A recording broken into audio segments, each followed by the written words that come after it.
BRS BJP కుమ్మక్కై కాంగ్రెస్ మంచి పనులు చేస్తున్నా శాపనార్థాలు పెడుతున్నాయని అన్నారు సీఎం రేవంత్ రెడ్డి. ఖమ్మం జిల్లా మణుగూరులో మంత్రులతో పాటు ప్రజా దీవెన సభలో పాల్గొని ప్రసంగించారు ముఖ్యమంత్రి. మణుగూరు సభతో బీఆర్ఎస్ కు దడ పుట్టిందన్నారు. మాటిస్తే సోనియా గాంధీ వెనక్కు తగ్గరని చెప్పారు సీఎం. 6 గ్యారెంటీలు అమలు చేస్తున్నామని తెలిపారు. ఖమ్మం జిల్లా ప్రజలు ఏనాడు బీఆర్ఎస్ ను నమ్మలేదని చెప్పిన రేవంత్ రెడ్డి ఈ జిల్లాకు కాంగ్రెస్ అత్యధిక ప్రాధాన్యత ఇచ్చిందని అన్నారు. మహబూబాబాద్ పార్లమెంటు సీటు గెలవబోతున్నట్లు సీఎం తెలిపారు. ఇయాల మేం మంచి చేస్తుంటే చూడబుద్ధి గాక చూసి ఓర్వలేక రోజు శాపనార్థాలు పెడుతున్నారు. తండ్రి కొడుకులు, మామ, అల్లుడు, అయ్యా, బిడ్డ అందరూ. నేను అడగదలుచుకున్న మిత్రులారా, ఉట్టి మీద ఉన్న పాల కోసం కింద ఉన్న పిల్లి శాపనార్థాలు పెడితే ఉట్టి తెగుతుందా? ఉట్టి తెగుతుందా? ఇవాళ వాళ్ళు నీతులు చెప్తారు, మీరు ఇచ్చిన హామీలు అమలు చేయండి అని. ఇవాళ 90 రోజుల్లోనే ఇందిరమ్మ రాజ్యంలో 1,00,000 కోట్లాది ఆడబిడ్డలు బస్సుల్లో ఉచితంగా ప్రయాణం చేస్తారు. పేదలకు రాజీవ్ ఆరోగ్యశ్రీ పథకం అమలు అవుతుంది. పేదలకు ఇవాళ 200 యూనిట్లు ఉచితంగా ఇంటి విద్యుత్ ఇస్తున్నాం. ఇవాళ పేదలకు 5 లక్షల రూపాయలతోటి ఇందిరమ్మ ఇల్లు కట్టుకోనికే కాంగ్రెస్ పార్టీ పనిచేసింది.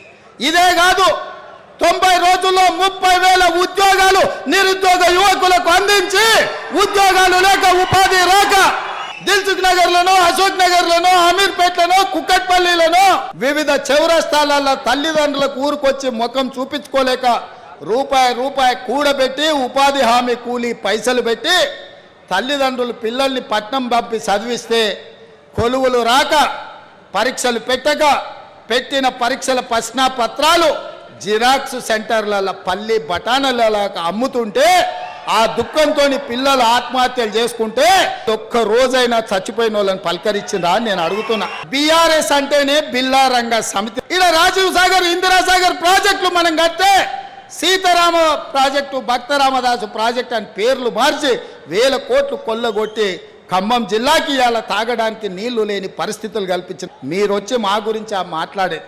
బీఆర్ఎస్ బీజేపీ కుమ్ముక్కైంది. ఇవాళ వాళ్ళిద్దరు ఒక్కటై కాంగ్రెస్ను ఓడించాలని కుట్రలు చేస్తారు. బీజేపీలు 9 సీట్లు ప్రకటించారు. బీఆర్ఎస్ వాళ్ళు ఆ సీట్లలో అభ్యర్థులను ఎవరిని ప్రకటిస్తలేరు. ఎందుకంటే వాళ్ళు పోయి ప్రచారం చేసుకోవాలి. బీఆర్ఎస్ వాడు కూడా 4 సీట్లు ప్రకటించాడు.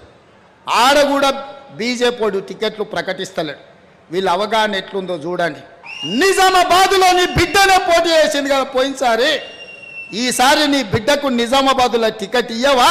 మళ్ళీ అక్కడి జనాలు బండకేసి కొడతారని నీకు అనుమానం వచ్చిందా? రోజుకోసారి డాక్టర్ లక్ష్మణ్ అంటున్నాడు ఎన్నికలు అయిన తర్వాత ఈ ప్రభుత్వం ఉండదని.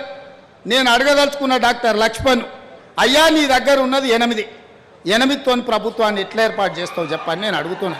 అంటే బీఆర్ఎస్ బీజేపీ ఒక్కటై కుమ్ముకై కుట్ర చేసి ఈ ప్రభుత్వాన్ని పడగొట్టాలన్న ఆలోచన చేస్తున్నారు.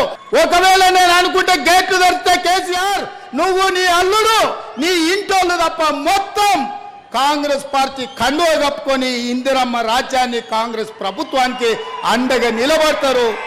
మీరు మా ప్రభుత్వాన్ని పడగొట్టాలనే కుట్ర మోడీ కేడీ కలిసి చేస్తే చూస్తూ ఊరుకుంటామని అనుకోకండి.